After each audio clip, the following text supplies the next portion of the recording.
Hey, what's going on, guys? So in today's video, I am going to show you how to recover deleted videos and photos on Android using just one tool. So let's start. So first, let's open up the phone settings.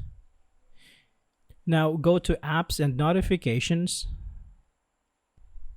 And from here, go to see all apps.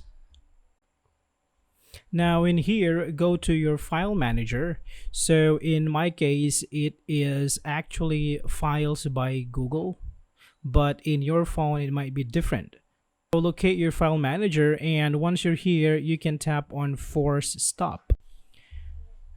Alright, now after that, you can go to Play Store and search for an app called Happy App Free. So once you found the app, you can install it. And when you're done installing, you can open the app.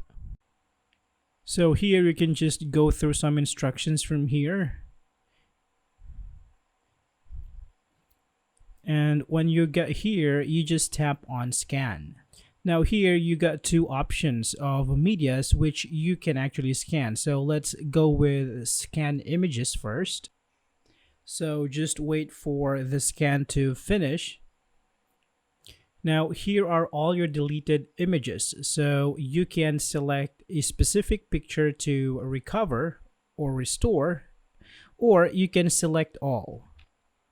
Now when you recover an image, you can locate that image in here, recovered images. So here are your recovered images. So for videos, it is the same process. You can tap on scan and choose scan videos. So the process is pretty much the same. It is going to scan for deleted videos, so you need to wait until the process is complete. Now here are all your deleted videos. So if you want to restore a specific video, you can tap on it and just tap restore. Alright, so that would be all for this video, guys. I hope this is helpful for you. Thank you for watching, and I will see you on the next one.